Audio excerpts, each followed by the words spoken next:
Ok, bueno, muy buenos días a todos los participantes. Estábamos haciendo un poco de tiempo para que ingresara más gente. Hay más o menos ya 170 personas ingresando a esta conferencia. Gracias por haber aceptado la invitación y gracias a nuestro invitado, el profesor José Manuel Puente. Un poco para que tengan información sobre nuestro expositor. José Manuel Puente, profesor titular del Centro de Políticas Públicas del Instituto de Estudios Superiores de Administración IESA, profesor visitante de la Universidad de Salamanca, profesor de la Universidad Autónoma de Madrid, profesor visitante de Blavatnik School Government de la Universidad de Oxford, miembro senior de Anthony's College de la Universidad de Oxford, es economista de la Universidad Central de Venezuela, con maestrías en Administración Pública, Políticas Públicas de London School of Economics y Políticas Públicas de la Universidad de Oxford. Tiene PhD en Economía Política de la Universidad de Oxford. Profesor del máster y especialidad del IESA y de maestría en Teoría Política Económica de la Universidad Central de Venezuela. Ha desempeñado cargos como consultor del Banco Interamericano de Desarrollo, Banco Mundial, la Oficina de Asesoría Económica y Financiera de la Asamblea Nacional, así como también asesor de diferentes instituciones públicas y empresas nacionales e internacionales. Miembro del Comité Académico del Centro de Divulgación del Conocimiento Económico. Se ha desempeñado en cargo de vicepresidente de la Economía y Finanzas de la Cámara Inmobiliaria Metropolitana y director principal de la Junta Directiva de Yantex. Fue seleccionado para participar en el programa de intervención Visitor Leadership Program, auspiciado por el Departamento de Estado de los Estados Unidos, y participó en el Global Colloquium de la Universidad de Harvard. ¿Okay? Bueno, yo creo que si sigo, va a pasar a media hora hablando de tu currículo, Samuel. De verdad que bienvenido. Está prácticamente Hispana pendiente de lo que tú vas a conversar hoy con todos nuestros intermediarios y parte de nuestro staff de ejecutivos. Bienvenido. Muchas gracias, Juan. Mil gracias por la amable introducción, más de lo que yo merezco. He preparado una presentación para unos 35 minutos, no más de eso, y después todo el tiempo que el grupo quiera para preguntas, comentarios o debates que van a hacer, entiendo, llegar al moderador de la reunión. Algo que quiero decirles de partida.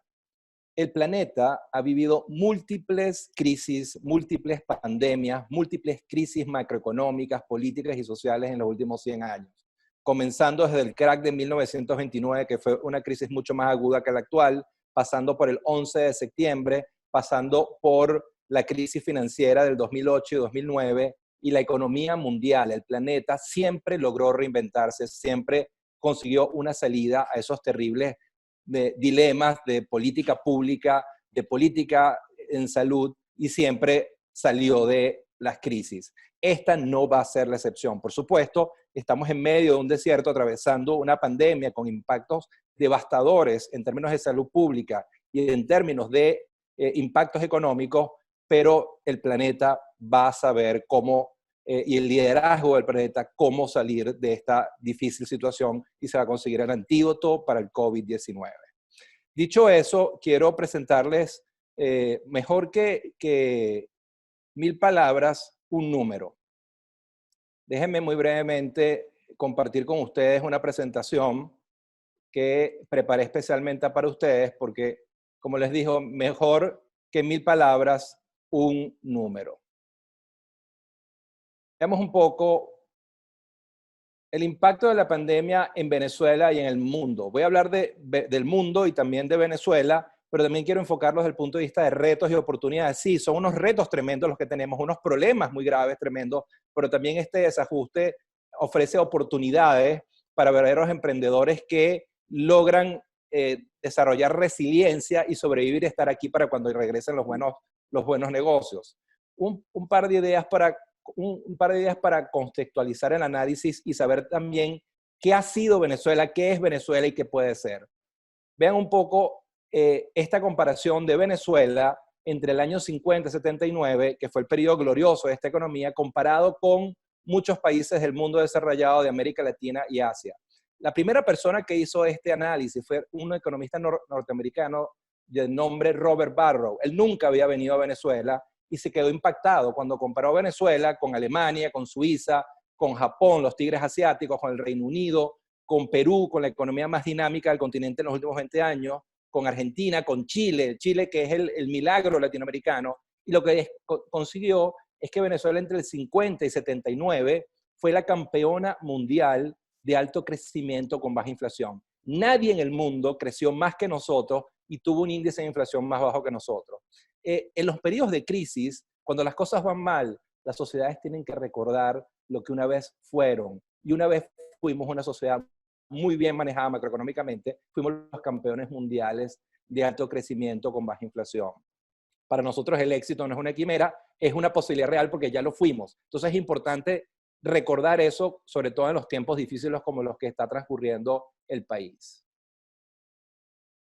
Pero entremos en materia y empecemos con el COVID-19 y sus impactos.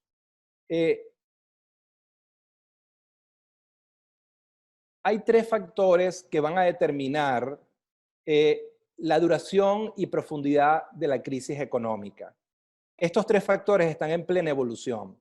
Esos tres factores son, primero, la velocidad de propagación del virus y cuántas personas más afecte. Todavía el virus sigue afectando a personas. Dos, cuánto tiempo más pase antes de que se encuentre una vacuna. La vacuna, todavía se están haciendo experimentos con ellas, pero no se ha conseguido. Y tres, si las medidas tomadas por los gobiernos e instituciones multilaterales logran realmente mitigar el daño. Estas son tres preguntas que están en plena evolución y todavía no tenemos una respuesta. Estas tres variables van a definir finalmente cuál va a ser la profundidad de la crisis económica del virus. Y esto todavía está ocurriendo y hasta que no se consiga un antídoto no vamos a saber cuál va a ser finalmente el impacto global. Sin embargo, ya tenemos una idea muy clara. El COVID-19 ya representa el primer y mayor shock económico y financiero del último siglo, solo superado por el crash de 1929. Este shock lamentablemente trae un doble golpe, un alto en la producción de los países afectados, que a su vez golpea a las cadenas de suministro de la economía mundial, que están altamente integradas y son interdependientes. Ustedes saben que un vehículo que se ensambla en Japón tiene autopartes de China, de México, y esas cadenas de suministro que son interdependientes, están integradas, han sido trastocadas como consecuencia del coronavirus. La segunda parte del choque es un choque por el lado de la demanda, una fuerte caída del consumo y un desplome de la confianza. Tienes un shock de oferta y un shock de demanda que ha llevado al mundo a un ciclo recesivo muy agudo.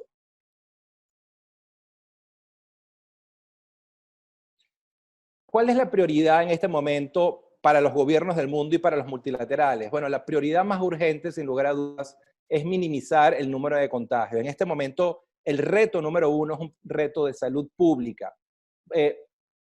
El segundo gran reto es el impacto económico que esa crisis de salud está generando. Pero el primer gran objetivo es minimizar el número de contagios y después atacar de manera frontal la crisis económica. Una de las grandes preocupaciones que tenemos los economistas es que la crisis económica que puede generar el coronavirus pueda ser más costosa que la misma pandemia. Y eso es algo que tenemos que manejar con mucho cuidado. Ya muchos países han puesto en marcha programas de ayuda. Los programas de ayuda han sido instrumentados en tres vías. Ayudas directas a los ciudadanos, subsidios directos a los ciudadanos para sobrevivir esta coyuntura. Dos, transferencias directas a las empresas para que puedan sobrevivir esta coyuntura tan compleja y sobrevivir el periodo de crisis. Y tres, política fiscal y monetaria contracíclica, en contra del ciclo, para tratar de reactivar la economía mundial. Esas son las tres líneas de acción que se han tratado de implementar. Para América Latina, para hablar de la región que sé que puede ser de interés de la empresa, el continente está realizando esfuerzos importantes en diferentes frentes para lograr el objetivo de frenar el virus en el continente. Estas medidas, junto a la reducción de la actividad de la economía mundial y la perturbación de las cadenas de suministro, la caída de las materias primas, el caso de la caída de los precios de las materias primas tiene impactos muy importantes sobre América Latina, particularmente sobre Venezuela, sobre Ecuador, sobre México.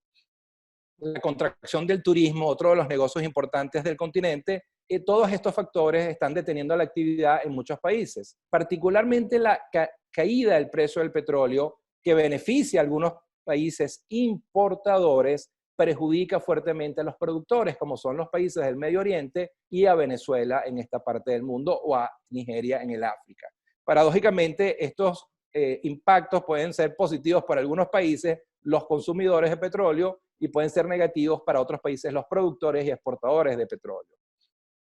Los tres sectores que más han sufrido en esta coyuntura de COVID-19 han, sin lugar a dudas, han sido el turismo, la hostelería, los hoteles, y tres, el transporte, tanto marítimo como aéreo.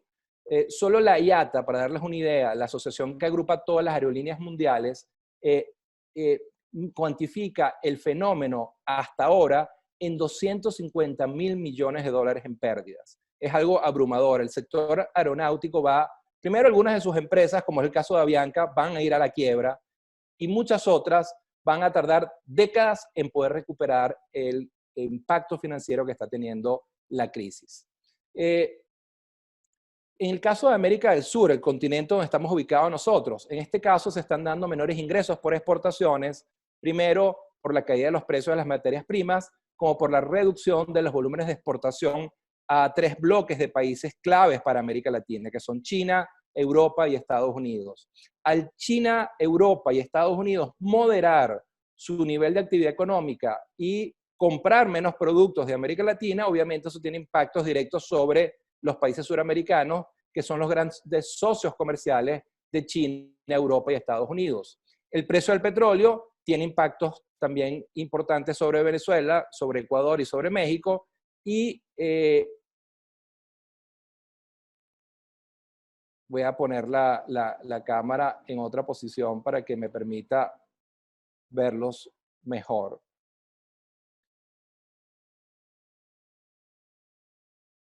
Y después tienes el bloque de Centroamérica. En el caso de Centroamérica y México, tienes una fuerte desaceleración de los Estados Unidos, reducción de la actividad económica en Estados Unidos.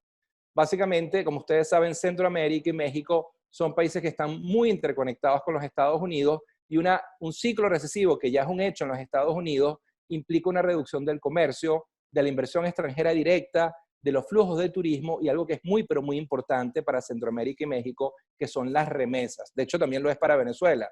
Yo el año pasado calculé que el flujo de remesas para Venezuela podría estar entre los 3.000 y 4.000 millones de dólares. Este año puede reducirse a la mitad como consecuencia del coronavirus. También lo que son las exportaciones agrícolas, las tradicionales exportaciones de Centroamérica, como café, azúcar, banano, plátano, cambur, así como los flujos comerciales a través del Canal de Panamá, también pueden verse afectados negativamente por la menor demanda mundial. ¿Cuáles son las prioridades? ¿Qué es lo que están haciendo los gobiernos? ¿Y cuáles son las prioridades de política pública y de política económica en esta pandemia? Bueno, lo que están haciendo es actuar en tres ámbitos, como les decía al principio. Una, transferencias de efectivo a las familias para que puedan sobrevivir esta coyuntura. Dos, subsidios salariales a las empresas para reducir la carga financiera de las empresas que no tienen ingresos porque el mundo está parado. Y lo otro que han activado muy fuertemente es reducciones fiscales, que en esta coyuntura tiene mucho sentido, reducciones del IVA o reducciones de impuestos sobre la renta para permitir que las empresas tengan margen de maniobra para poder solventar la coyuntura. Los países que han tomado estas iniciativas en el continente con mayor éxito, en mi opinión, son Perú, Colombia y Brasil. Sobre todo el caso peruano es muy interesante. Perú es un pequeño país, no con gran potencial, pero que ha hecho las cosas muy bien en materia económica en los últimos 20 años, y en los últimos 10, 12 años logró ahorrar 12.000 millones de dólares. Y está utilizando ahora esos 12.000 millones de dólares para ayudar a sus ciudadanos, a sus empresas, y hacer política contracíclica a través de política fiscal y monetaria. Hay una línea amarilla que no sé, debe ser un problema del programa, pero no importa, creo que pueden verla bien. Estas son las proyecciones del Fondo Monetario para el mundo. Déjenme resumírselas. De izquierda a derecha. La economía global, Fondo Monetario considera que en el 2020 se va a contraer en menos 3%, pero inmediatamente en el 2021 creen que va a haber un repunte importante a 5.8%. Después lo que son las economías avanzadas, las economías desarrolladas, creen que las economías desarrolladas como Estados Unidos, Europa, se van a contraer una magnitud mayor, en menos 6.1% en el 2020, pero después en el 2021 van a crecer, retomar crecimiento en 4.5%. Claro, estas premisas o proyecciones parten de la premisa de que vamos a conseguir durante el 2020 una vacuna para el virus, cosa que es muy probable. En el caso de las economías emergentes o países en desarrollo como Venezuela, el África, Asia, se considera una moderación en el 2020 de menos 1% y después en el 2021 una explosión de crecimiento en 6.6%. Estas son las proyecciones globales de Fondo Monetario para el mundo. Pero hablemos un poco de Venezuela, que al final es el tema que realmente más nos interesa. Aquí las noticias son un poco más complejas. La situación de Venezuela es compleja por muchas razones. Venezuela tiene lamentablemente 5 años en un ciclo recesivo muy agudo. Es la primera vez que Venezuela vive un ciclo de 5 años de recesión.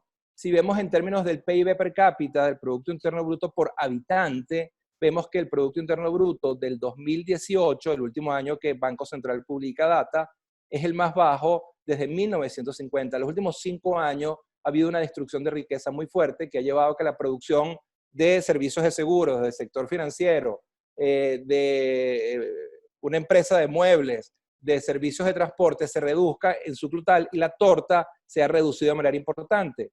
De hecho, la torta hoy es 47% menos que lo que era en el 2014. A lo largo de los últimos 5 años, Venezuela ha perdido 47% de su PIB total.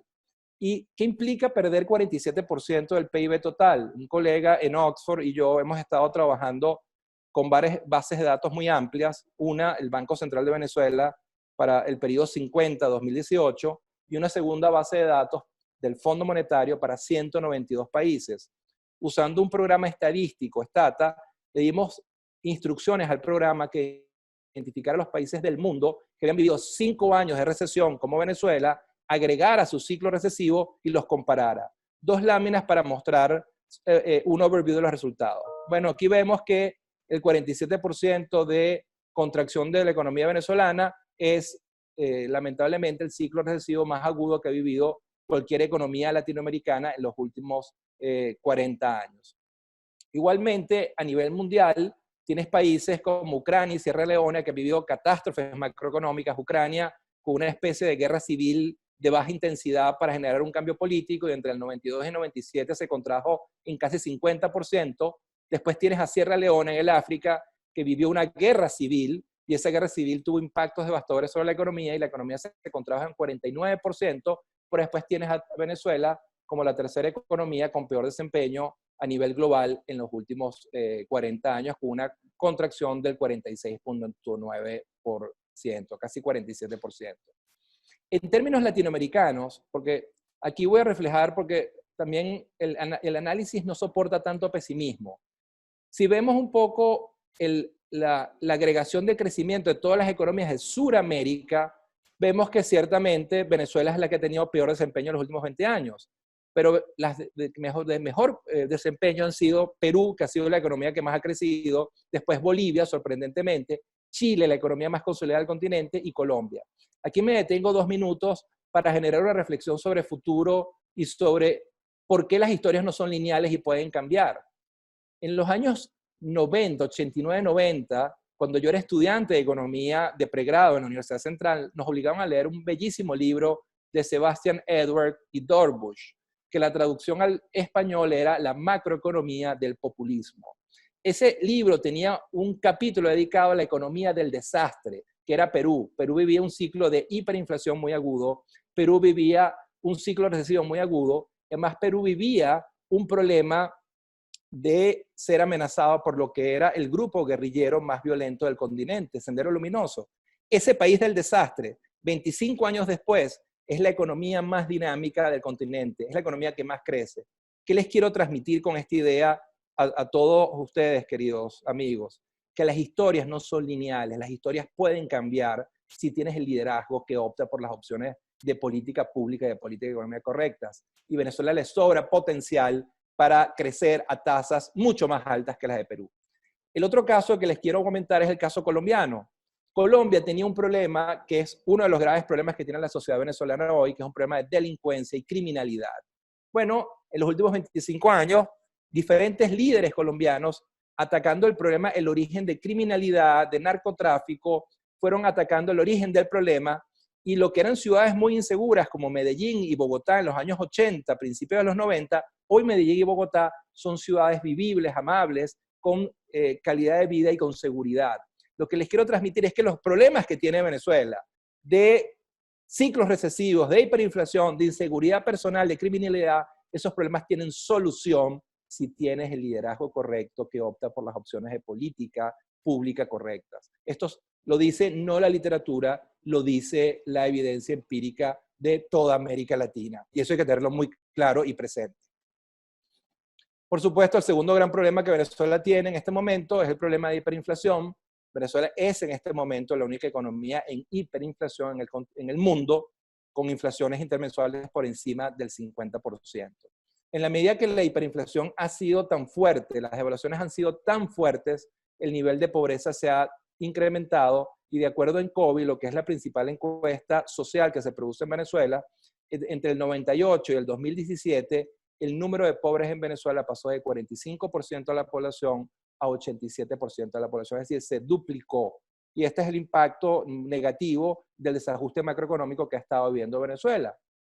Igualmente, su salario, el salario de los venezolanos, el salario mínimo y el salario promedio ha sido devastado por las terribles inflaciones y fuertes devaluaciones, y hoy en día el salario mínimo equivale a $4 por mes, lo que implica que una parte de la población tiene que sobrevivir con 0.13 centavos de dólar por día. Eso bajo cualquier parámetro es vivir en pobreza extrema. Y este es uno de los grandes retos en una transición, en un programa de reconstrucción y de estabilización. Una de las cosas que tenemos que lograr es, con ayuda financiera internacional, llevar ese salario mínimo a un salario digno que le permita a la gente tener ingresos para tener acceso a una canasta básica de alimentos y medicinas fundamentales. Por supuesto, esa misma crisis macroeconómica y social ha implicado flujos migratorios. Aquí tienen ustedes una lista de países donde en mayor medida han migrado los venezolanos. Ustedes la conocen: Colombia, Perú, Brasil, España, y nosotros calculamos, una colega, Magali Sánchez, Iván de la Vega y yo de Princeton, hemos cuantificado que el flujo migratorio de los últimos 20 años en Venezuela está entre 5 y 6 millones de venezolanos, con un agravante que entre esos 5 y 6 millones de habitantes se ha ido una parte importante de personas con alta formación técnico-académica. Se han ido nuestros doctores en medicina, nuestros PhD, nuestros especialistas en petróleo, en petroquímica, y eso tiene un costo importantísimo para el país. En algún momento, cuando el país recobre la cordura, Venezuela va a tener que hacer lo que hizo, por ejemplo, Uruguay con Pepe Mujica, un plan nacional de recaptación, de captación de capital humano, y esos programas han sido muy exitosos en varios países de América Latina. Nosotros podemos replicar esas estrategias, y yo estoy seguro que vamos a poder recuperar una parte importante de ese capital humano tan valioso para Venezuela. Sobre el tema cambiario, porque esto ya como estrategia de negocios y para transmitir dos mensajes. El primero, este desajuste macroeconómico y social que vive Venezuela no es consecuencia de la mala suerte ni de la casualidad, ni de la caída de los precios del petróleo, porque la crisis macroeconómica de Venezuela comenzó en el año 2014, cuando los precios del petróleo estaban en más de $88 el barril. Esto es consecuencia de un set de política económica equivocado, de un modelo de desarrollo equivocado, que uno lo puede resumir en 5 líneas: controles de cambio, controles de precio, controles de tasas de interés, controles en el mercado laboral, y la guinda de la torta: expropiaciones y nacionalizaciones que impactaron muy negativamente los flujos de inversión directa extranjera.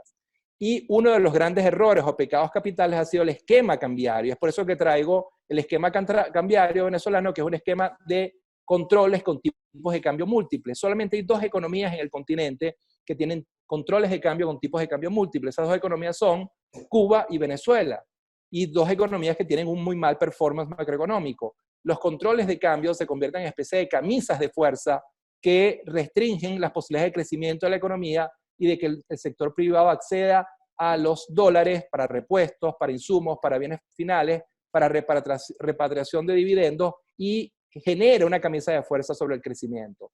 Igual que Recadi o los controles de cambio del 89 al 96 se desmontaron, este control de cambio tiene que ser desmontado porque se agotó y se ha convertido en la gran camisa de fuerza de la economía venezolana. No los quiero aburrir con los tecnicismos, pero lo que les quiero mostrar acá es una idea muy sencilla, que es el concepto de tipo de cambio real. Ese concepto de tipo de cambio real viene dado por tipo de cambio nominal, es decir, la relación entre bolívares y dólares, por la inflación del resto del mundo sobre PI, que es la inflación interna. ¿Qué quiere decir esto? Que en la medida que el resto del mundo tiene inflaciones más bajas que nosotros, el tipo de cambio vive un proceso de apreciación. ¿Qué implica que se aprecia? Que se hace muy barato y después el tipo de cambio inevitablemente se ajusta. Y la devaluación que hemos visto en el mes de abril es consecuencia de eso. El tipo de cambio se apreció porque los precios en bolívares corren mucho más rápido, los precios en bolívares, perdón, corren mucho más rápido que los precios en dólares y eso hace que el tipo de cambio viva un proceso de apreciación. Y cuando tienes ese diferencial de inflación entre las inflaciones de tus socios comerciales y la tuya, te es inevitable devaluar el tipo de cambio. Lo que les quiero transmitir es que tienen que protegerse porque la devaluación va a continuar y deben protegerse por las múltiples vías. Ahorita vamos a hablar en un rato de eso, porque el tipo de cambio inevitablemente va a seguir devaluándose por la fuerte apreciación que está viviendo. La segunda razón para que el tipo de cambio siga devaluándose es que Venezuela, y este es el nivel de reservas internacionales de Venezuela, tiene en este momento el nivel de reservas internacionales más bajo de los últimos 31 años, 6.451 millones de dólares. Venezuela no tiene los dólares en reserva para poder defender su política cambiaria. Y eso es el segundo factor que va a hacer que inevitablemente, lamentablemente, el tipo de cambio siga devaluándose. De alguna manera, la crisis económica que vive Venezuela también es la crisis del petróleo. Y básicamente lo que podemos ver con data de la OPEP es que Venezuela está produciendo para abril del 2020 660.000 barriles de petróleo, cuando en el 98 estaba produciendo entre 3 y 3.2 millones. Pero además, no solamente ha habido una caída en las cantidades a producir, sino en los precios. En este momento Venezuela está vendiendo petróleo, como bien planteó el presidente Maduro hace 3 o 4 semanas, por debajo de su costo de producción. Eso tiene impactos devastadores sobre las finanzas públicas venezolanas. ¿Qué proyecta el mundo para Venezuela? Bueno, por ahora el único que ha proyectado algo para Venezuela ha sido el Fondo Monetario, que proyecta que la inflación del 2020 podría ser de 15.000%. Yo creo que puede ser un poco menor, para ser honesto, pero va a seguir siendo hiperinflación y proyecta una contracción de menos 15% para el 2020 y una contracción de menos 5% para el 2021. Lo que yo espero es que durante el 2020 podamos hacer los ajustes e instrumentar un programa de estabilización, del cual yo voy a hablar ahorita muy brevemente, para que el 2021 sea el año de la recuperación y que vuelvan los buenos negocios. Eso es posible si generamos una transición y generamos un programa de estabilización que ataque los desajustes en política monetaria, cambiaria y fiscal. Pero quiero hablarles un poco en positivo. Vean un poco el caso noruego, lo que yo llamo, ustedes recuerdan en bachillerato lo que llamábamos el inverso aditivo. Noruega es el inverso aditivo de Venezuela. Noruega es un país petrolero con menos petróleo que Venezuela, pero que ha manejado muy bien el petróleo en los últimos 20 años, de manera muy prudente. Y Venezuela es un país que manejó muy mal el choque petrolero de los últimos 20 años. El tema es que Noruega, el 100% de sus ingresos petroleros los ahorró en un fondo de estabilización, que ahora es un fondo de ahorro. Ese fondo para el año 2019 llega a 1 billón de euros de ahorro. 1 billón es 1 con 12 ceros. Eso es como cuando éramos chamos y decíamos, eso es burda de real. Eso es burda de real. 1 billón de euros en ahorros. Noruega tiene solo 5.3 millones de habitantes en este momento. Si usted distribuye ese ahorro entre los 5.3 millones de habitantes, a cada noruego le corresponden 200.000 euros de ahorro. ¿Qué quiere decir? Noruega es un país petrolero que supo cómo manejar correctamente el choque petrolero, lo ahorró y ahora está perfectamente blindado para ayudar a sus ciudadanos ante la emergencia de salud pública, para ayudar a sus empresas ante la emergencia de un país que está clausurado, cerrado, y para hacer política fiscal y monetaria contracíclica para que la economía recupere crecimiento. Lo que yo les quiero transmitir es que nosotros también podemos aprender de nuestros iguales y los próximos 20 años no tienen que ser tan malos como los últimos 20. Si logramos manejar el petróleo, que es una bendición de Dios, Venezuela sigue teniendo las reservas petroleras más grandes del mundo y lo sabemos usar. Y no hay que inventar algo activo, solamente hay que replicar lo que hicieron los noruegos.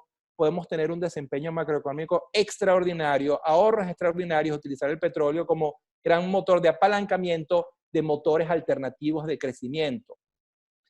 En ese sentido, fíjense, yo no voy a dar todos los detalles, pero sí les quiero dar unas ideas sobre futuras estratégicamente implementadas en Venezuela en una secuencia lógica en 3 diferentes etapas. La primera, un programa social de emergencia. Los primeros 100 días de una transición. Cuando hablo de transición me refiero a cualquier transición, porque chavismo y oposición se pusieron de acuerdo y conformaron un gobierno de coalición, o porque llamamos a unas elecciones y elegimos un nuevo presidente que tiene el mandato popular, constitucional, para instrumentar este programa de emergencia y de estabilización.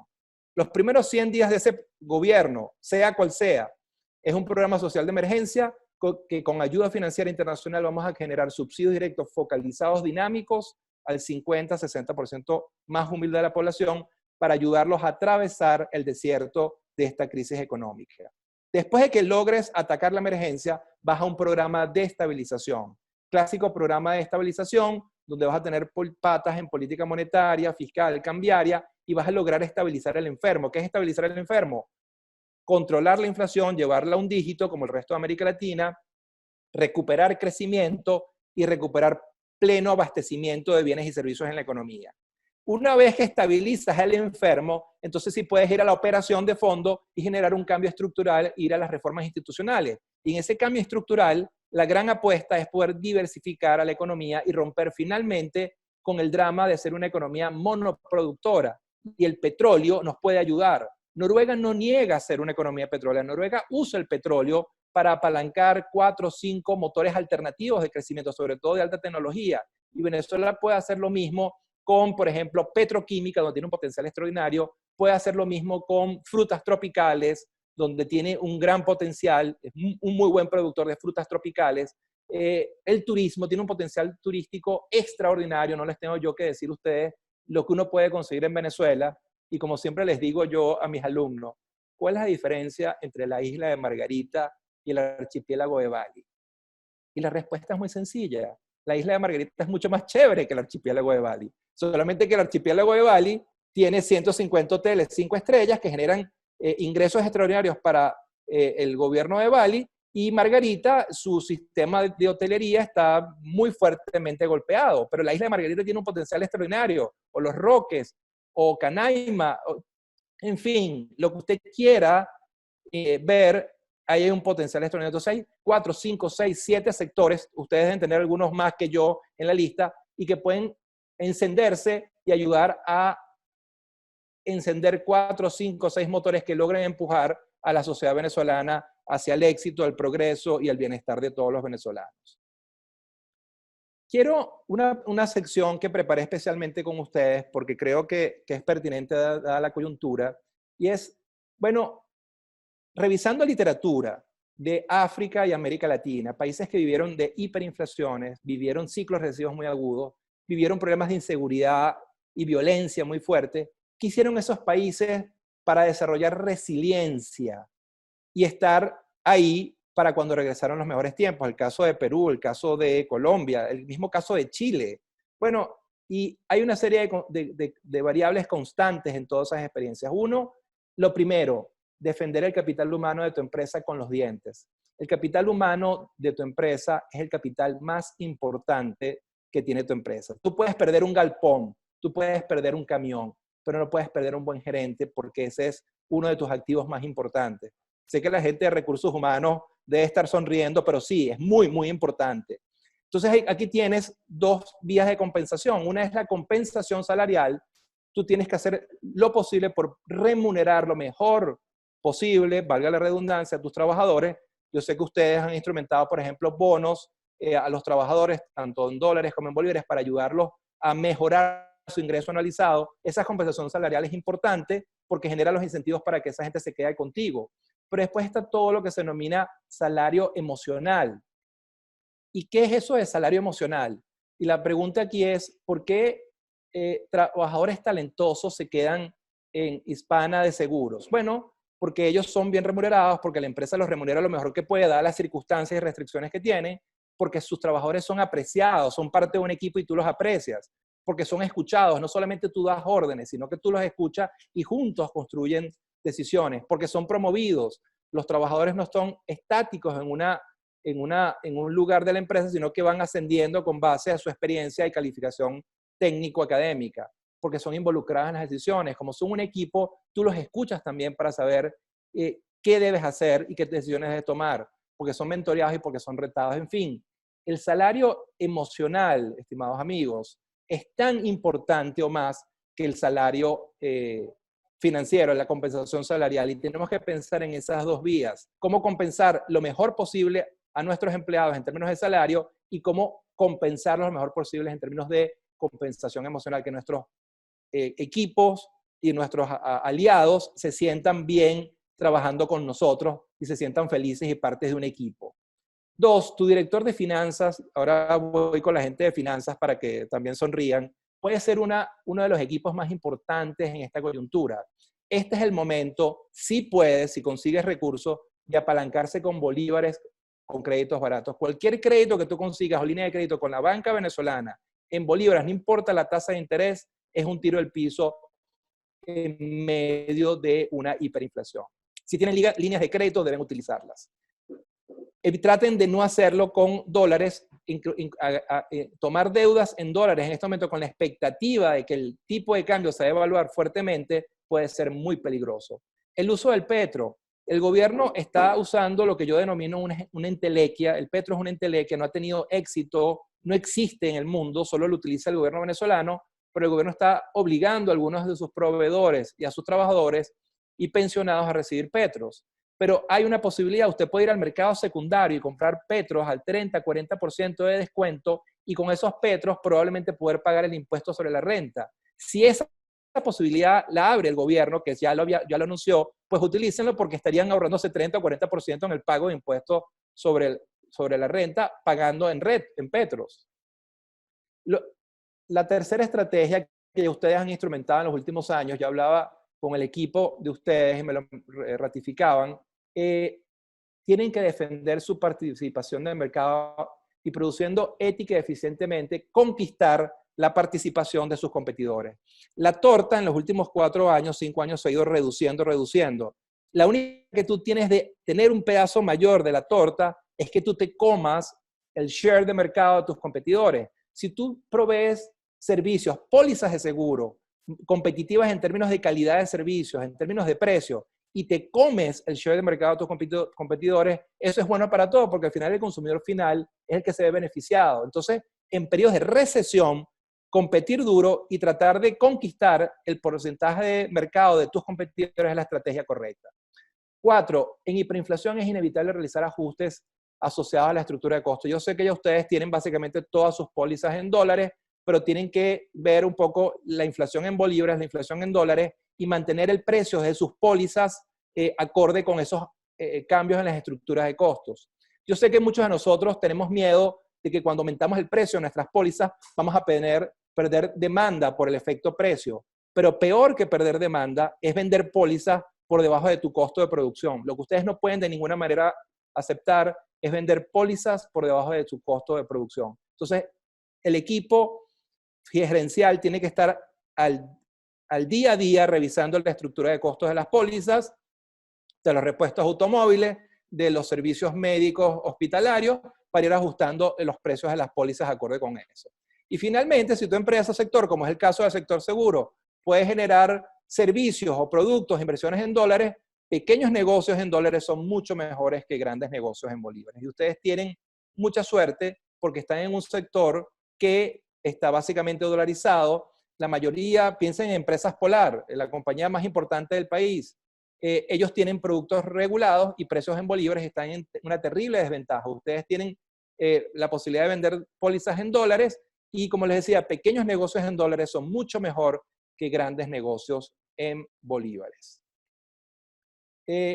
Finalmente, para dar como una lista de las cosas maravillosas que todavía tiene Venezuela y el potencial que tiene la economía venezolana y que no debemos olvidar ni siquiera en las circunstancias más adversas, es que Venezuela sigue siendo el país con las principales reservas certificadas de petróleo del mundo. El 25% del petróleo del mundo está aquí. Nadie tiene más oro negro que nosotros.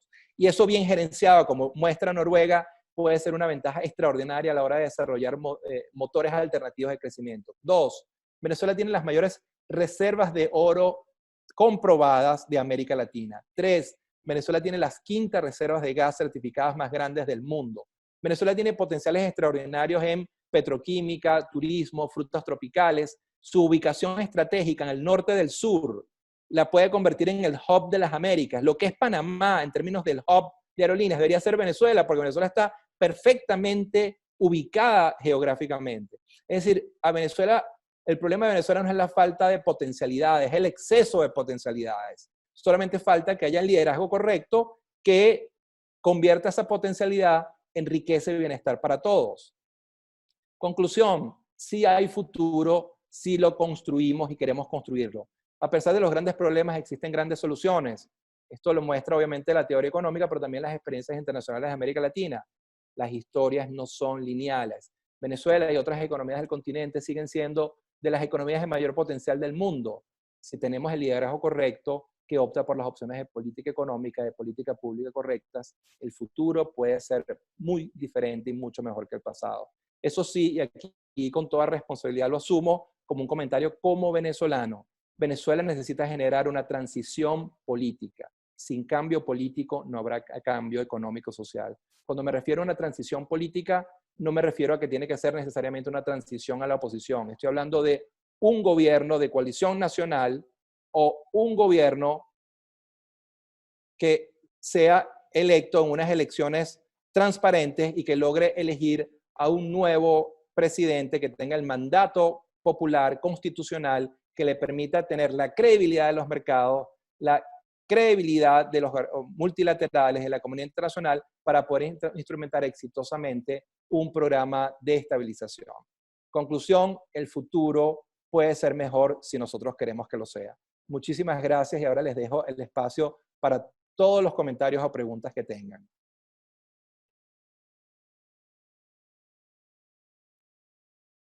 Hay alguien que por alguna razón está haciendo rayas en la presentación, pero no sé qué significa eso. No soy yo, pero no se preocupen. Creo que se puede ver bien la presentación de todas maneras.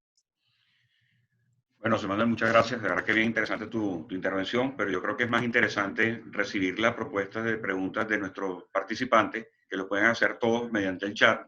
Hay una persona que está especialmente adaptada para que copie sus preguntas y hacerlas al aire. La idea es hacerlo por escrito, porque si abrimos los micrófonos se nos va a enredar la presentación de José Manuel. Entonces, bueno, eso es lo que esperamos. Yo sé que los intermediarios son bien acuciosos en sus preguntas. Estoy esperando que ellos somaticen un poco lo que tú acabas de decir, que es bien profundo, es bien amplio. Qué bueno que al final de tu intervención, pasando por este panorama de problemas que está sobre todo Venezuela, además del mundo, nosotros creo que somos los más afectados por diferentes razones que tú has expuesto, pero lo bueno es que tenemos una posibilidad de una salida y una salida exitosa. Eso fue lo que más me gustó de toda tu exposición, porque nos realza en este momento tan duro del país, nos realza el ánimo, ¿no? Así es. Absolutamente, Juan. El principio de la presentación mostraba cómo Venezuela fue la economía más exitosa del mundo entre el 50 y el 79. Y la parte final de la presentación mostraba cómo Venezuela sigue siendo un país con una cantidad de recursos que nadie en el mundo tiene. Entonces, ahí sigue estando ese potencial para que lo desarrollemos y lo convirtamos en riqueza y bienestar para toda la población. Ok, ahora sí empezaron a entrar preguntas interesantes. Puedes leerlas y yo las voy respondiendo una a una dentro de mis restricciones intelectuales, obviamente. Sí. ¿Crees tú que va a haber un nuevo orden mundial? Como les dije, estos son eventos en pleno desarrollo. todavía no sabemos cómo va a terminar esta historia del coronavirus por las 3 líneas que les planteaba. ¿Cuánto tiempo más va a seguir infectando gente el coronavirus? ¿Cuánta gente va a morir, lamentablemente? ¿Cuándo se va a descubrir un antídoto? Si las medidas que estamos tomando van a tener impactos en mitigar el daño. Pero lo que sí sabemos es que el mundo que viene es un mundo diferente. Lamentablemente, el mundo que teníamos, con todo lo bueno y con todo lo malo, no va a ser posible replicarlo en el futuro. Entonces, en lo que viene es algo que todavía no sabemos exactamente cómo es, pero es diferente al mundo que teníamos. Y eso puede implicar inclusive un cambio de orden mundial, donde países como China, la India, los dos grandes motores de crecimiento mundial, ocupen un lugar mucho más protagónico. Cierro esta idea. China e India son las dos economías que más han crecido en los últimos 20 años. Los dos grandes motores de crecimiento global en los últimos 20 años, no de los últimos 2 años, de los últimos 20 años han sido China e India. Entonces, eso es una dinámica que se ha generado aún antes del coronavirus y evidentemente esas dos economías podrían ejercer un rol mucho más protagónico en un mundo post-pandemia. Otra de las preguntas que nos realizan los invitados, José Manuel, dice Daisy Roa, en su opinión, como experto, ¿cree que será la transición de dejar el dólar como moneda definitiva y cuál sería el impacto? Bueno, yo creo, y les digo con toda honestidad intelectual, yo hubiera preferido replicar el modelo chileno-peruano. Chile y Perú son dos de las economías, como vimos, más dinámicas de América Latina y son dos economías que preservaron su moneda nacional y su autonomía de Banco Central para jugar de manera contracíclica. Cuando tú dolarizas, uno de los costos que asumes es que tú entregas tu política cambiaria y de tasas de interés y monetaria a la Reserva Federal de los Estados Unidos. Y con eso pierdes margen de maniobra en política económica. Yo hubiera preferido replicar el modelo chileno o peruano, pero la economía se ha dolarizado de facto. Esta dolarización no es una dolarización por diseño, sino por de facto, porque los agentes económicos han perdido toda credibilidad en el cono monetario venezolano y esa dinámica sigue creciendo y creo que va a ser muy difícil revertirla. No tenemos cifras agregadas porque la Reserva Federal no ofrece cifras sobre Venezuela, pero si quieren un dato para que lo tengan. Esta semana hablaba yo con la gente de ANSA, de la Asociación Nacional de Automercados, y durante la cuarentena se incrementó el uso de tarjetas de crédito internacionales y de efectivo en dólares para el pago de automercados. Y para esta última semana, cerca del 47-48% de las compras en los automercados se hizo en dólares, casi la mitad. Es decir, pareciera que esa dinámica no va a ser posible revertirla, al menos en el corto plazo. Ok, fíjate tú. Eduardo Márquez, el presidente de la compañía, te pregunta, ¿qué impacto tendría el aumento de la gasolina a precios internacionales en aspectos de inflación y del parque automotor? Bueno, aquí ha llegado, y Eduardo hace una pregunta que es absolutamente relevante. El tema de la gasolina es literalmente uno de los problemas más incendiarios que tiene esta sociedad en este momento. Es un problema incendiario y hay que conseguir una solución. Y yo creo que ha llegado el momento de decirle a la sociedad la verdad.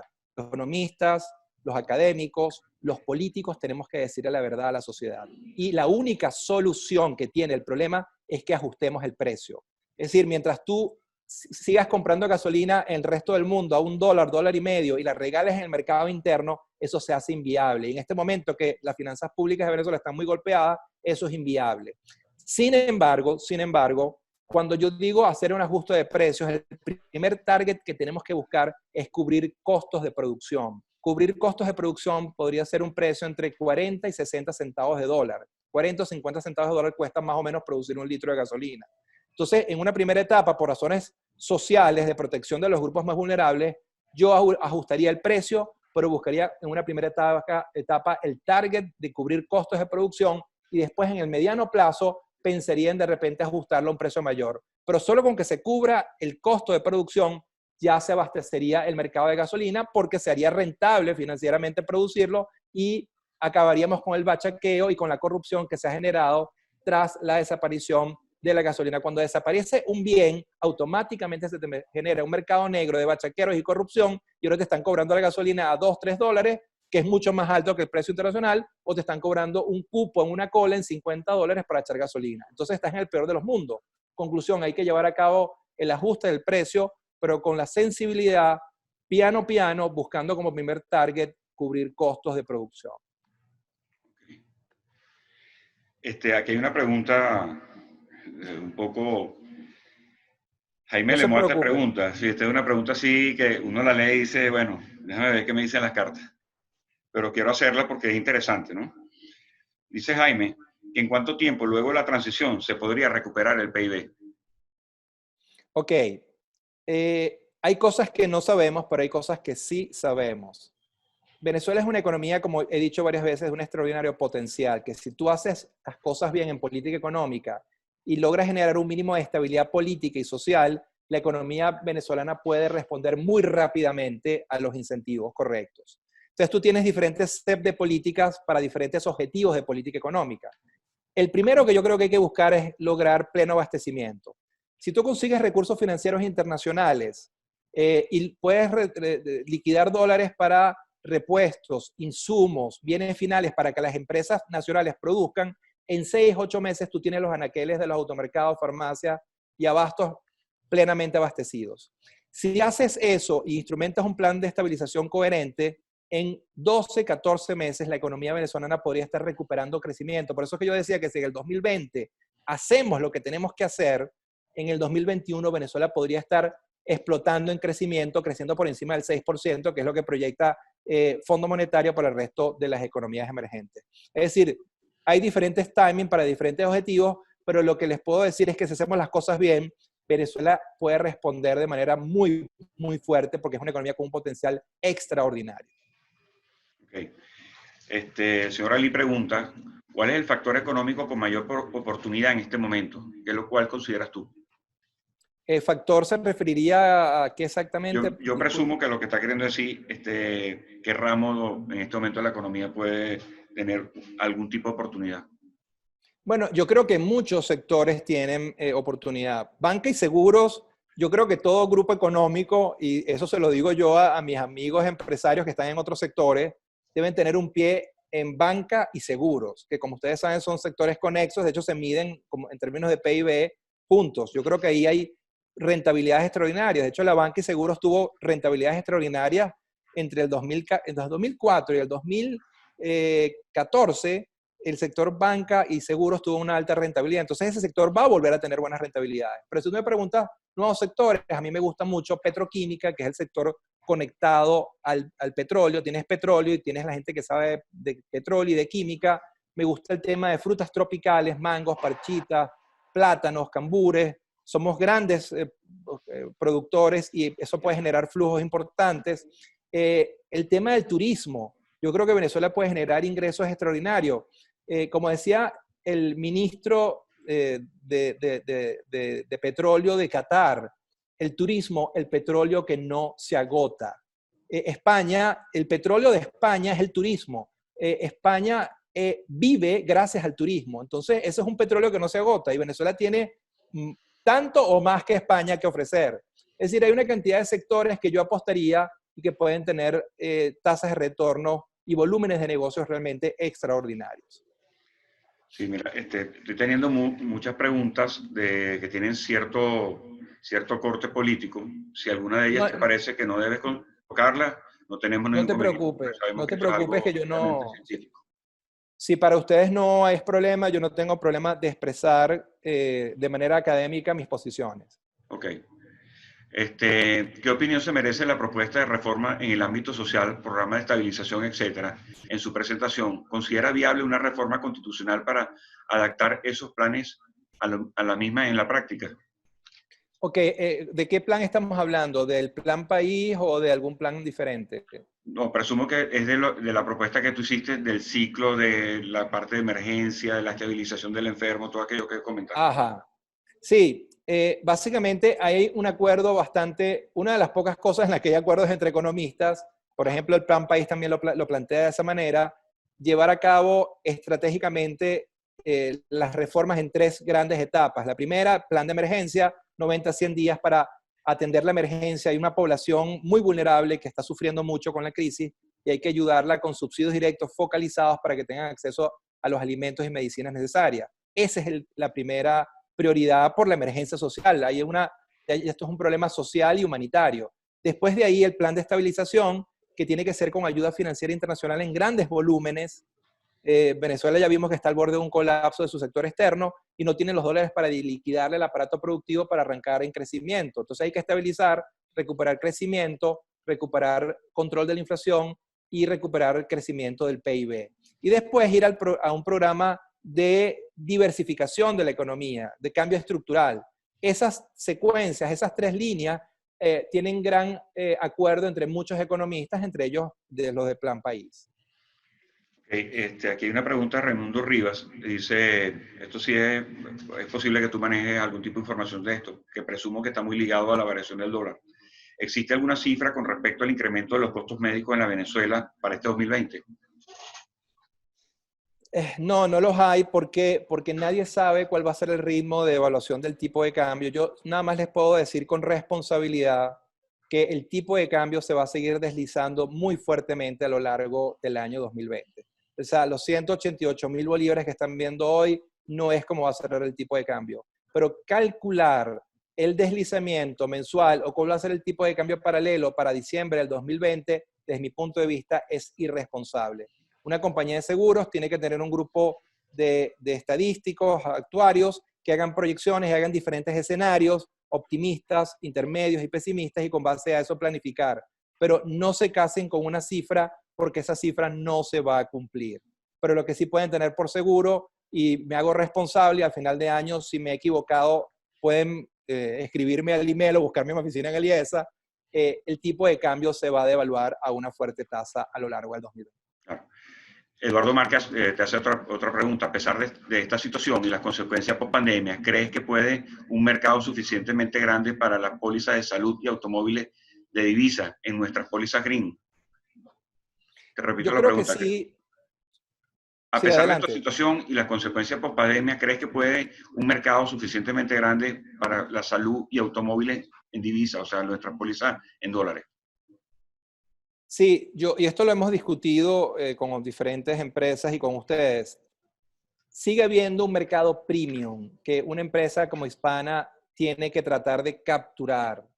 Y es ese 3, 4, 5% de la población que tiene ahorros en divisas, y ahorros importantes, dinero que logró hacer durante los 80, 90, 2000 extraordinarios. Ese es un target. Después tienes una población que está recibiendo remesas. Yo les mencionaba que un cálculo de un grupo de colegas de Princeton y yo nos daba que entre 3 y 4 mil millones de dólares estaban ingresando por remesas. Es decir, tiene familias que tienen la capacidad de comprar una póliza grande o mediana en dólares, y entonces ese mercado también tienes que atacarlo. Sí hay, por supuesto, no son las mayorías.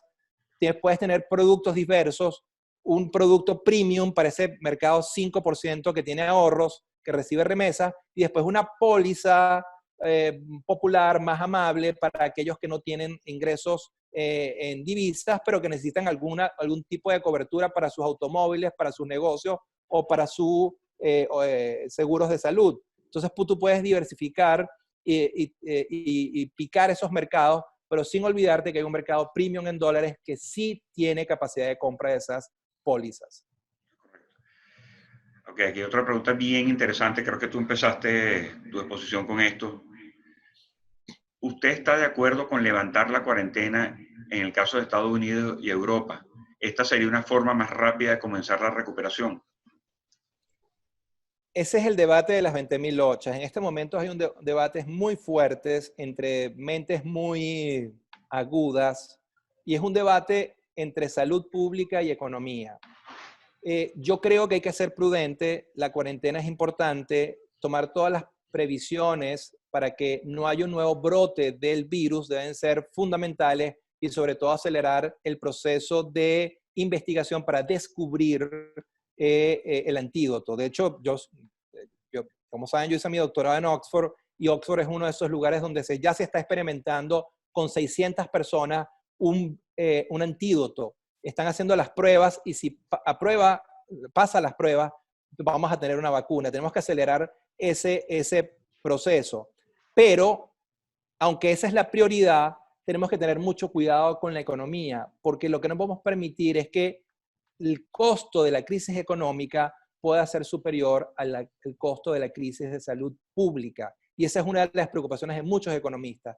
En la ampliación de la cuarentena, sobre todo en Venezuela, donde el 50% de la población está en el sector informal o es trabajador por cuenta propia, que quiere decir que si no sale a la calle no come, puede ser muy peligroso y puede generar más daño la cuarentena extendida de manera excesiva que el mismo coronavirus. Entonces tiene que haber un balance entre esas dos. Y mi postura es que, como están haciendo Europa y Estados Unidos, Dinamarca, Suecia, bueno, Suecia ni siquiera llevó a cabo la cuarentena, es ir piano, ir abriendo sectores, los menos riesgosos, de manera de ir abriendo la economía y permitiendo que se reactive el aparato económico mundial y que la crisis económica no termine siendo peor que la crisis de salud pública del coronavirus. Aquí todo luce muy bien para recuperar la economía de Venezuela, pero si al gobierno no le interesa hacer los cambios, es seguro que no va a haber ningún cambio positivo. Si no, se empeorarán las cosas. Igual como el oro, toda minería e invertir en agro y turismo. Estas son opiniones varias.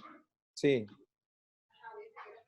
Yo estoy de acuerdo con las personas que hacen ese comentario. Yo lo decía de manera muy respetuosa, sin meterme en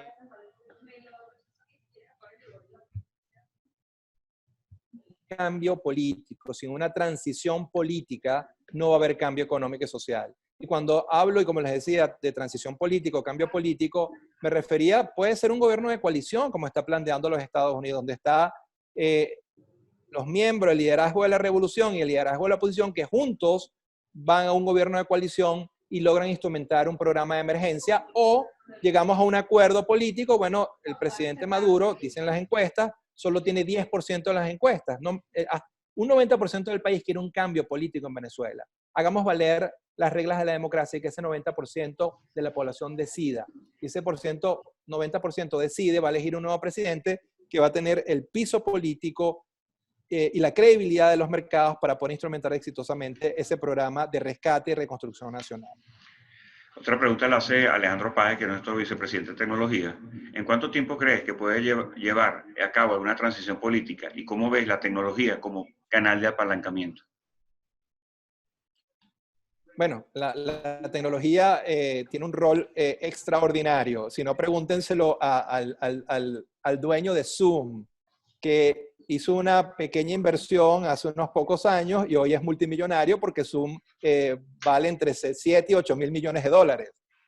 Porque el mundo entero está usando Zoom, dada la pandemia, necesitan mecanismos de interacción virtuales. Entonces la tecnología está ocupando un rol protagónico y está haciendo que un hombre que era un tipo tal vez con mi ingreso, hoy en día tengo una fortuna de 8 mil millones de dólares. La primera parte de la pregunta de la tecnología era, Juan, pero conclusión, la tecnología es clave en esta historia y en el mundo que está por venir. Y la primera parte era... ¿En cuánto tiempo más o menos tardaría un proceso de transición? Bueno, sí, está bien. La transición, realmente el problema es un tema de voluntad política. La transición se puede construir en 48 horas. Aquí lo que tiene que haber es la intención del liderazgo político de llegar a acuerdos sociales políticos para que se dé esa transición o para que la revolución abra un espacio para unas nuevas elecciones. Simplemente les cito un ejemplo de Tanzania. Julius Nyerere, quien fue presidente de Tanzania entre los 70 y los 80, instrumentó un proyecto socialista en Tanzania.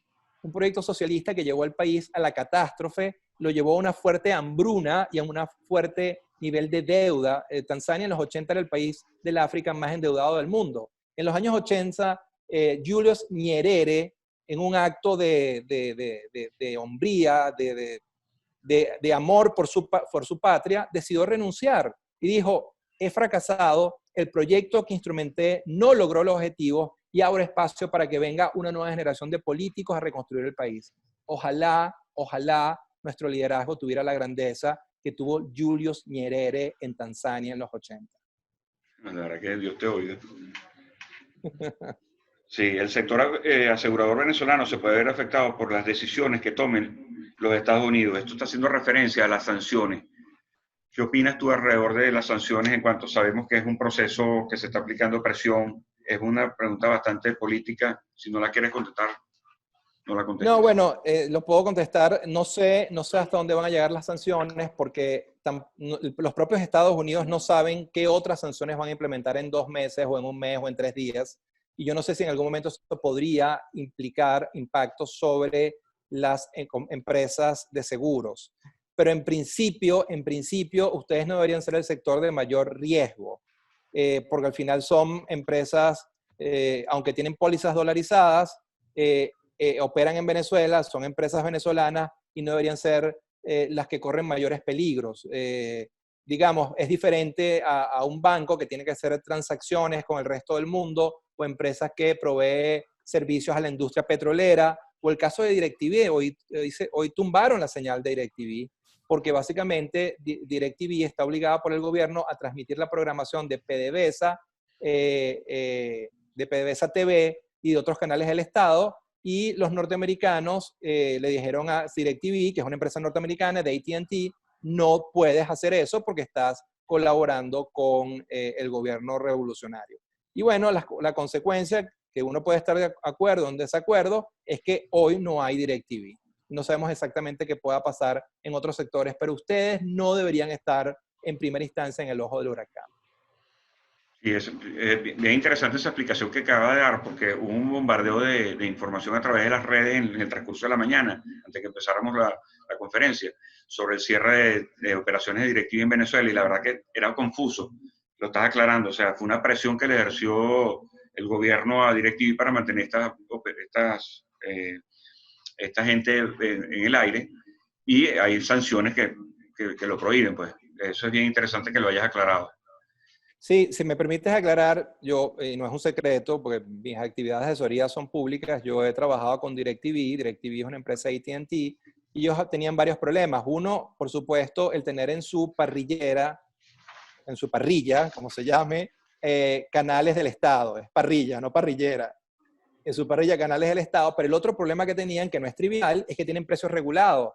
El servicio de DirecTV cuesta $0.50 o $0.75. Con esa estructura de precios, el servicio se hace inviable producirlo. Entonces había como varios problemas en paralelo, ¿no? Pero el problema central fue el de las sanciones y el tener que tener en su lista de canales que son abiertamente el canal de las Fuerzas Armadas, el canal venezolano de televisión, etcétera, etcétera. Simón Darío Mendoza, que es uno de los directores de Hispana, te hace una pregunta. ¿Crees que nuestro sector financiero bancario está en capacidad o preparado para intermediar los fondos a entrar? Sí está preparado. Hay gente que sabe cómo manejar un banco. Muchos, ustedes lo saben mejor que yo. El problema es que el sector financiero, a consecuencia de la inflación, de la hiperinflación y la devaluación, se ha convertido en un sector financiero enano. Una oficina bancaria del estado de la Florida tiene un patrimonio que es equivalente a todo el patrimonio que tiene el sistema financiero venezolano. Entonces, realmente si tú le pides a un banco venezolano que te financie la construcción de un edificio, él va a tener recursos para ayudarte a financiar un piso del edificio. Entonces, obviamente hay un problema patrimonial muy serio que habrá que resolver, pero lo que sí estoy muy claro es que hay un grupo de banqueros que saben muy bien cómo gerenciar un banco, y si las condiciones macroeconómicas son las idóneas y se capitaliza el sector financiero, pueden hacer la labor de intermediación de manera muy eficiente, como lo hicieron en el pasado. Esta es una pregunta muy mía, ¿no? Yo manejo la parte comercial de esta compañía, y esto es algo que nos ronda por la cabeza a nosotros a cada rato, en el nivel de competencia entre las pocas compañías que estamos sobreviviendo a esta crisis. Hay unos niveles de competencia extremos donde nosotros creo que no podemos caer en esos niveles, porque creo que lejos de ayudar a la compañía la perjudicaríamos mucho. ¿Cuáles son los estándares o qué mirarías tú para medir esos niveles de seguridad de la compañía cuando estamos en una competencia de un país en crisis? Bueno, operar en Venezuela siempre es riesgoso por las regulaciones, por la volatilidad macroeconómica. Tú tienes que lidiar con devaluaciones, con hiperinflaciones que te pueden destruir tu patrimonio en 6 meses. Entonces hay que ser muy cuidadoso con el ambiente macroeconómico.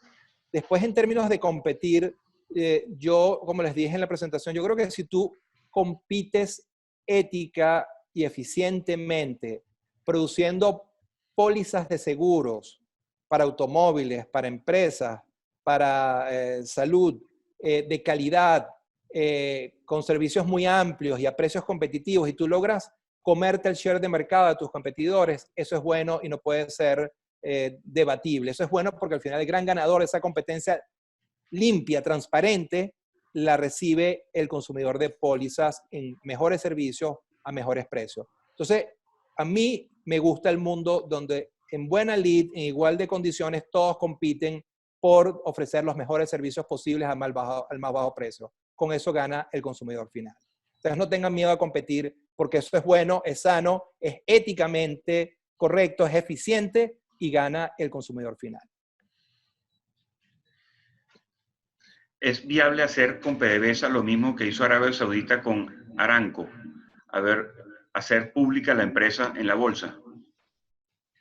Sí, absolutamente. De hecho, el caso de Aramco es una buena pregunta para darles un número mejor que 1000 palabras. Aramco generó en utilidades el año pasado 111.000 millones de dólares. Y Venezuela tiene más petróleo que Arabia Saudita.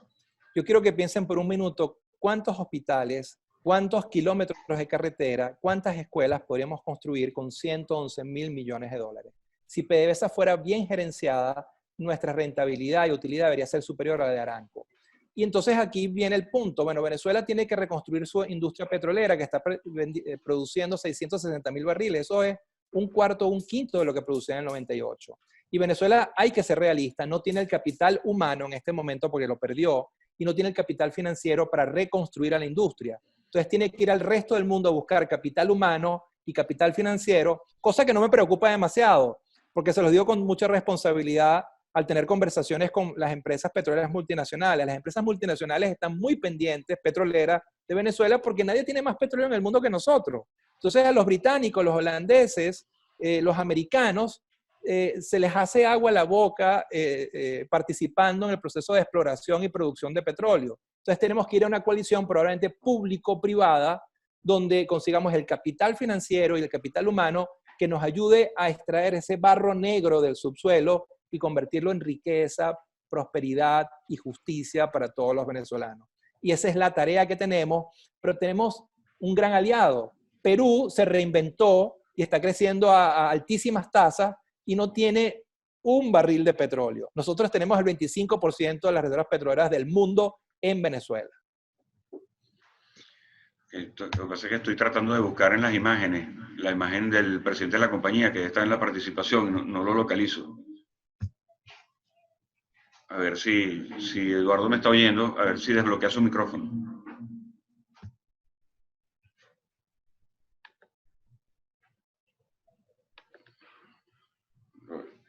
Okay, mientras eso sucede, aquí está una pregunta que dice, sí, pero el bloqueo sí afecta el seguro en cuanto al desarrollo tecnológico, ya que las plataformas tecnológicas no son venezolanas. No Claro. debemos nos debemos preparar para operar en contingencia, a la antigua. En muchos saben cómo. También influye en los contratos de reaseguro.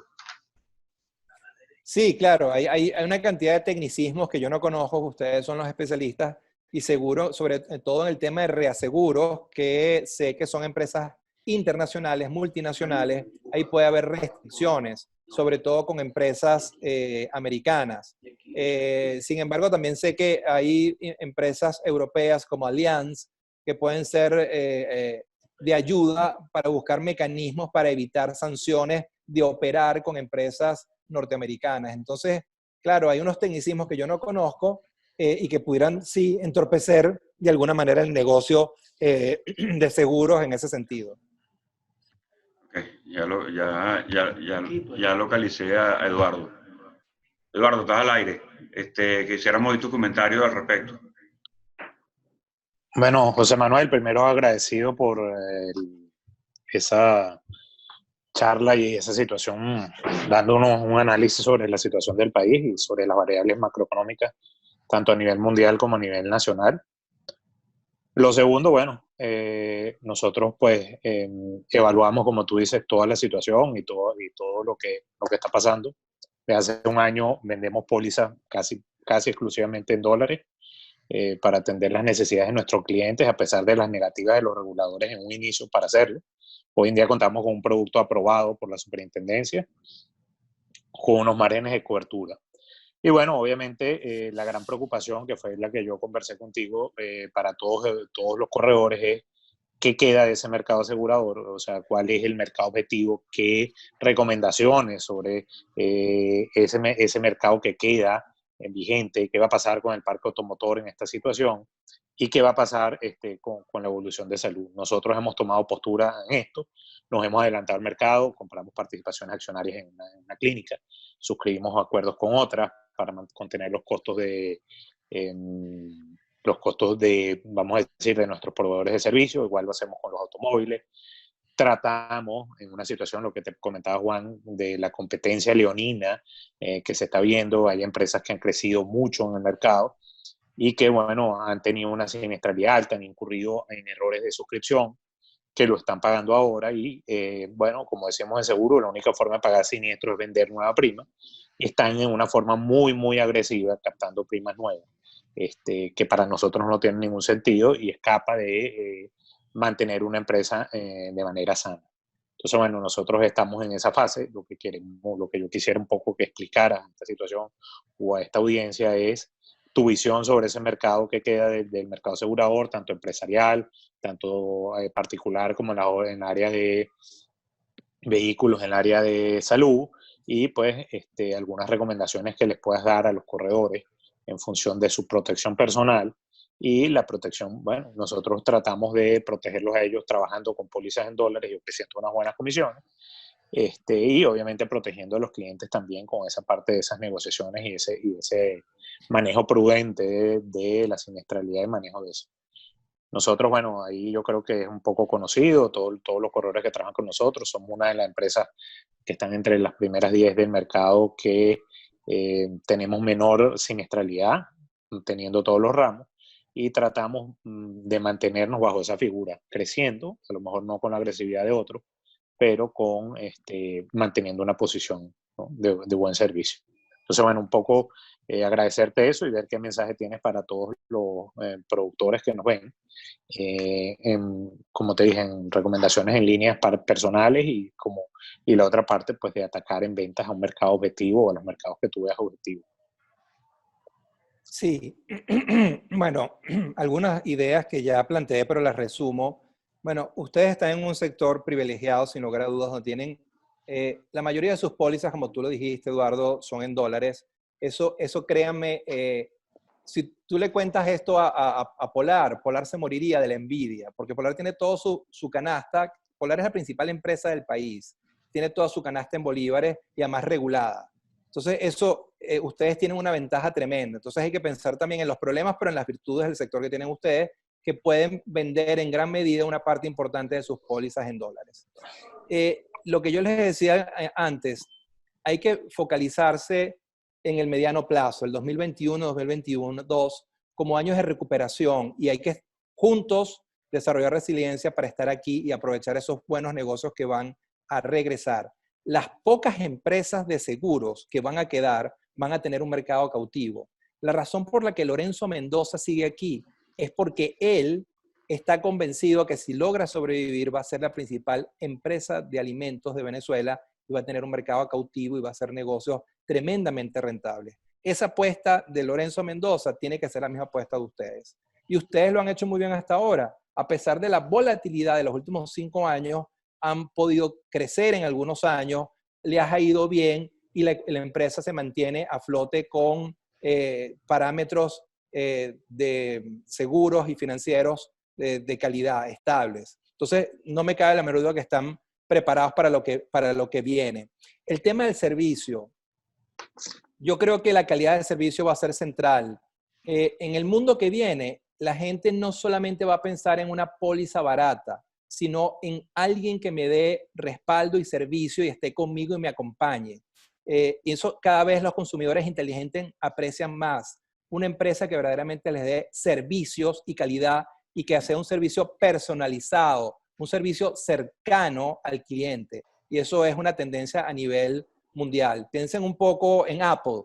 Apple es una gran empresa, pero usted llega con un teléfono iPhone que por alguna razón no le funciona X función del teléfono, y ya solo con eso, la gente en la tienda se lo arranca de las manos y le dice, señor Puente, nosotros queremos satisfacción total del cliente. Tome un teléfono nuevo. Yo fui una vez porque los audífonos de mi teléfono no estaban funcionando bien, que yo creo que fue culpa mía, que los jalé, los rompí, y los tipos me dieron un teléfono nuevo con unos audífonos nuevos, porque quieren satisfacción total del cliente. Ese tiene que ser el objetivo de ustedes como empresa de seguros.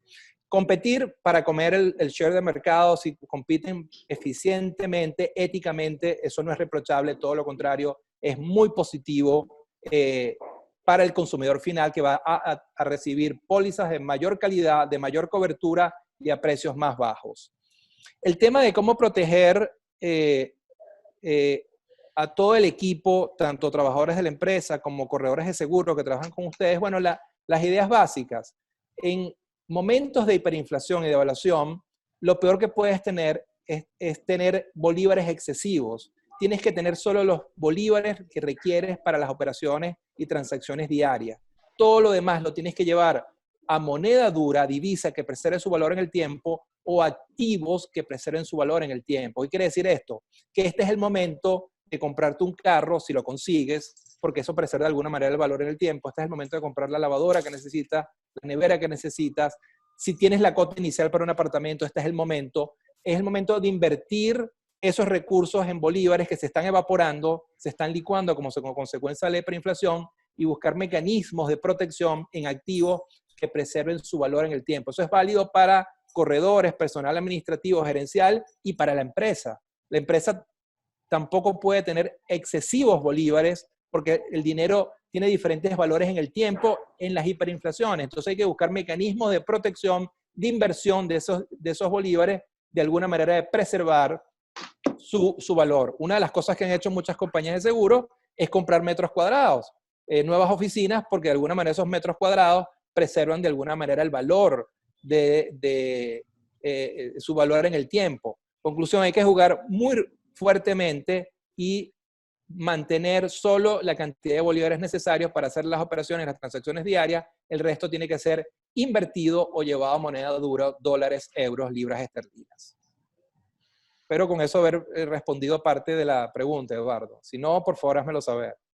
Sí, bueno, y lo que me quedó pendiente, que era un poco recomendaciones del mercado objetivo, que lo comentamos tú y yo, el 5% correcto, de absolutamente. ahorro. Gracias por recordármelo, porque obviamente, pero es algo que es muy importante. Les decía antes, y Eduardo y yo y mucha gente en las compañías, y bancos y compañías, sabemos que sigue habiendo un 5, 6, 7% de venezolanos con alta capacidad de compra porque lograron ahorrar de manera importante durante los periodos de boom de los 70, 80 y 90, y tienen un patrimonio importante y tienen la capacidad de comprar productos, automóviles, apartamentos, pólizas de seguros, premium. De hecho, hemos visto cómo han proliferado las agencias de carros de vehículos importados. Bueno, esos vehículos los está comprando alguien, y esos vehículos los está asegurando alguien. Nosotros tenemos que salir a la calle a buscar al cliente. Ya no es como en el pasado, que el cliente iba a tu compañía a comprarte una póliza para su 4Runner nueva. Es ahora que tienes que salir tú a ofrecerle una póliza de gran calidad, de gran cobertura a buen precio, a ese 5% que tiene la capacidad de comprar pólizas de seguros de salud, pólizas para automóviles, pólizas para sus empresas y negocios, y todavía dentro del desastre macroeconómico venezolano, tienes un porcentaje de negocios muy rentables, empresas que están haciendo muy buenos negocios y todavía están asegurando su mercancía, todavía están asegurando sus galpones, todavía están asegurando sus camiones, porque tienen una extraordinaria rentabilidad. Y entonces esos clientes hay que buscarlos para ofrecerles un producto premium de calidad a buen precio para que se queden contigo. Perfecto, muy agradecido, José Manuel. Esas eran mis preguntas, no sé si hay algo más. Y lo que hablamos del impacto de la subida de la gasolina, a mí creo personalmente que, bueno, un país con 87, 85% de pobreza, obviamente, y un venezolano que está acostumbrado a montarse en un carro y andar como sin problemas con una gasolina a 0.30 o 0.40, que en teoría pareciera el precio que va a salir, pues yo veo una disminución del parque automotor que está, Sí. más uso más uso de transporte público y pues lo mismo, las oportunidades del mismo mercado que estamos hablando, de un 3, un 5% de la población que tiene eso, y como yo le digo a mis corredores, también está el tema de los transportes de mercancía, transporte de mercancía y el país no puede dejar de consumir, ¿no? Lo hablaba el otro día con mis gerentes y lo hablaba con Juan. Tenemos que, o sea, siempre ha habido algo de reticencia a asegurar ese tipo de transporte de carga, pero bueno, son de los vehículos que van a quedar y nosotros pues estamos en ese mercado también agresivos tratando de seguir manteniendo la cartera de automóviles en el mercado. Entonces, bueno, esa era un poco mi preocupación sobre el tema de la gasolina. No sé si tú tienes algo que agregar sobre ese tema de la gasolina, aunque para la finanza pública estamos claros de que una solución permite vender a precios internacionales el petróleo que se produjera aquí si las refinerías fuesen reparables, ¿no? Sí, Sin necesidad de ir a mercado extranjero. lo que te decía Eduardo, después de discutir con un grupo de expertos de este tema, no hay ninguna solución al problema si no llevamos el precio de la gasolina, al menos a que cubra costos de producción, no a precios internacionales, sino a cubrir costos de producción. Por una razón muy sencilla, el gobierno, ¿por qué hay escasez de gasolina en Caracas en este momento? Porque simplemente el gobierno ya no tiene con qué pagar la gasolina que le compraba a Grecia, a Turquía, a India en los últimos años. Entonces simplemente no hay con qué pagar gasolina importada para regalarla en el mercado interno. Entonces hay que llevar los precios a un nivel que haga viable que la gasolina vuelva a aparecer. Así de sencillo. Yo creo que de lo que tú decías, yo rescataría 2 o 3 cosas que me parecen muy interesantes. Yo creo que también, sí, tenemos ese mercado premium, ese 5 o 7% de la población. Tenemos ese mercado premium que recibe remesas en dólares, que tienen familiares fuera, le envían 500, $1,000 al mes, pero también podemos segmentar el mercado. Y tenemos un grupo de trabajadores clase media que tienen necesidades de póliza de seguros para su casa, de salud, para sus pequeños automóviles y que quieren un producto más manejable en términos de precios. Entonces podemos segmentar y ofrecer diferentes productos a diferentes partes del mercado. Y eso también creo que es una estrategia. En el caso de los automóviles, ¿qué es lo que pasó en Argentina? Argentina vivió, consecuencia del desastre macroeconómico de la hiperinflación, lo que está viviendo Venezuela, que su parque automotor fue destruido y se envejeció. El parque automotor de Venezuela es muy viejo en este momento en promedio. Eso en algún momento va a cambiar como cambió en Argentina y vas a tener una explosión de ensambladoras y de importación de vehículos y ahí se va a abrir una oportunidad tremenda para el mercado de seguros automóviles. Es cuestión de tiempo, eso no va a ser mañana ni en una semana, pero puede ser en el 2021 o el 2022, pero tarde o temprano se va a dar como se dio en Argentina o como se dio en el resto de los países que han vivido hiperinflaciones en América Latina, que los parques automotores se hicieron muy antiguos, muy viejos, y tuvieron que ser renovados muy rápidamente y eso abrió espacio para pólizas para ese mercado. Y ustedes tienen que estar listos para cuando eso ocurra, tener el producto idóneo para venderle a ese nuevo mercado que está creciendo a altísimas tasas. Sí. Bueno, nosotros, como te dijo Juan, en el tema de tecnología estamos haciendo inversiones importantes constantemente para estar listos en un proceso mucho más ágil en la emisión de pólizas de automóviles, en el caso de automóviles. Bueno, son procesos que tardan, no son de la noche a la mañana, las inversiones son grandes y estamos constantemente en ese proceso. Pero dijiste algo que a mí me parece importante, es importante para el tema de los corredores de seguro, que es una discusión que nosotros siempre tenemos y yo trato de discutir. Hay coberturas, hay un mercado obviamente de coberturas muy bajas, nosotros lo vendemos, creo que arranca en $5,000 la primera póliza, inclusive hacemos colectivos de $2,000 o $3,000 de cobertura y llegan coberturas hasta $20,000.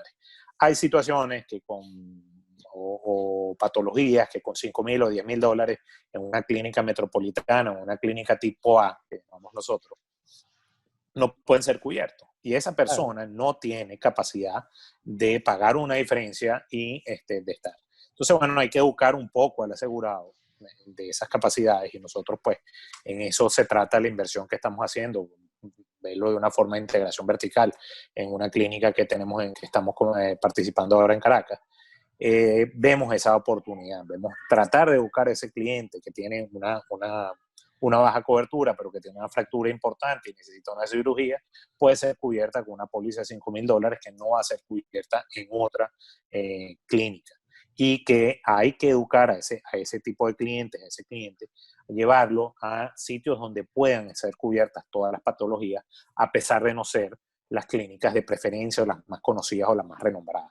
Entonces, hay un desfase en esa situación. Nosotros nos encontramos hasta hace un mes, 2 meses, pues que llegó este coronavirus, en una situación donde los médicos vienen de un letargo muy grande de sus honorarios, y entonces decidieron incrementar a baremos internacionales y, bueno, nosotros cobramos una póliza que no está ni se acerca a baremos internacionales, vamos a decirlo así, en primas africanizadas o primas bastante pequeñas, con unos costos que estaban en el momento en el mercado. Entonces, bueno, ha habido esa situación y nosotros creemos, yo personalmente creo, que van a desarrollarse esas clínicas, van a volver a surgir esas clínicas B, las clínicas tipo A, o bajan las tarifas o se van a quedar vacías, porque no puede haber esa discrepancia entre costos, entre lo que paga una póliza en un mercado de un país que está en una situación muy complicada, con una gente que percibe ingresos como si estuviéramos en Panamá, en Colombia, en Miami o en Nueva York o en Madrid.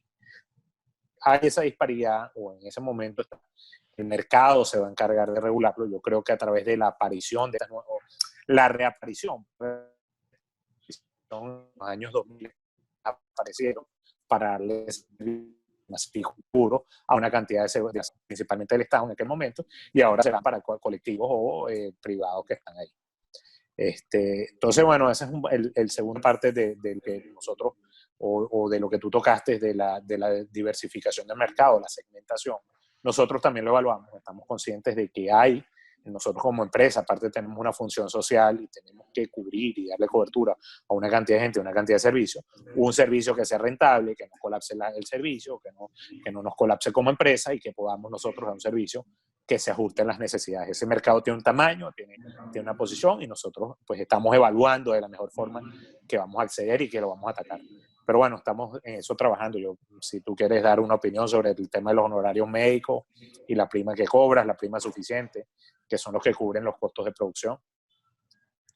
Bueno, no, sobre eso, lo obvio, de esto sabes tú mucho más que yo, Eduardo, y es un poco el punto que os daba. Tenemos que estar encima de la estructura de costos de nuestras pólizas, sean los costos de talleres y repuestos automóviles, de los honorarios médicos y clínica, y tenemos que hacer que nuestras pólizas cubran esos costos. Hay algo peor que perder mercado, porque vendes pólizas caras, y es que estés vendiendo pólizas a pérdidas. Entonces hay que estar muy encima de esa estructura de costos, y si los médicos lamentablemente llevaron sus baremos a precios internacionales, lamentablemente ustedes tienen que incrementar el costo de la póliza, aunque eso tenga un impacto sobre la demanda del producto que estás vendiendo. Porque lo que no puedes hacer bajo ningún concepto es vender pólizas a pérdida.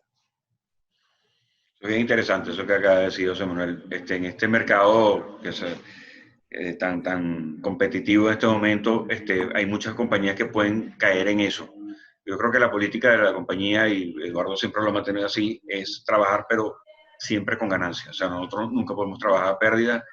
Nos resistimos a caer en ese juego de mercado y creo que con esa actitud nos ha ido bien. Así es. Bueno, y quiero aclarar que no hemos perdido participación de mercado, más bien, bueno, seguimos manteniéndonos y creciendo en el mercado, por lo menos de salud. Y bueno, hemos mantenido el servicio. Somos una empresa que no tiene deudas con ninguno de los proveedores, con ninguno. Y bueno, a diferencia de otras empresas, pues que están viéndose en una situación bien comprometida para pagar siniestro. Entonces, al final, yo creo que una de las cosas que tú dijiste es la gente quiere, cuando paga un seguro, prefiere pagar un poco más y estar seguro de que le van a cubrir y que le van a pagar. Eso es un poco la realidad. Nadie paga un seguro para tener un servicio a media, ni una devolución en bolívares de un incidente a los 6 o a los 5 meses, ¿no? Las situaciones actuales de hiperinflación. Sí, así es. Son decisiones de negocios y ustedes, ustedes han crecido en participación en los últimos 5 años. Si han logrado eso es porque lo han hecho muy bien, porque los últimos 5 años han sido muy difíciles para los negocios de todos los sectores. Entonces, claro, hay una decisión de negocios que hay que tomar y es, por ejemplo, tú quieres ser el banco o la compañía de seguros más grande o más rentable. Oscar García Mendoza decidió que el venezolano de crédito no iba a ser el banco más grande del sistema. Lo que iba a ser era el banco más rentable del sistema. Lorenzo Mendoza decidió que su empresa va a ser la más grande productora de alimentos de Venezuela y eso es lo que creo que va a lograr.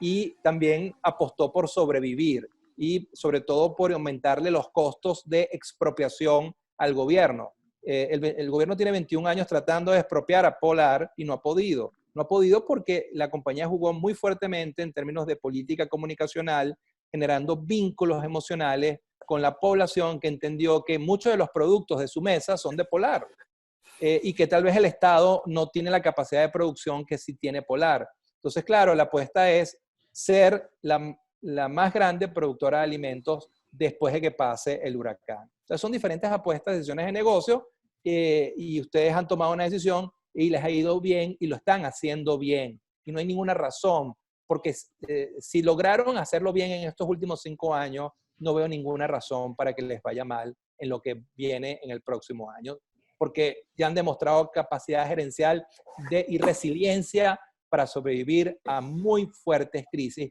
Y miren que la crisis de los últimos 5 años ha sido realmente abrumadora en términos de ciclo recesivo y de ciclos de hiperinflación y devaluación.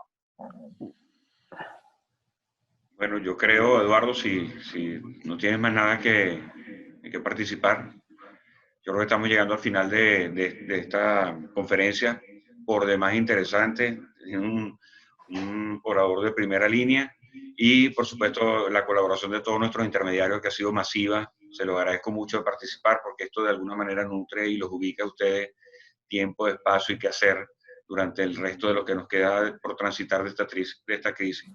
De verdad que muy agradecido, José Manuel. Tu palabra al final bien enaltece un poco las posibilidades de salir de esto. Y bueno, Eduardo, el cierre tuyo.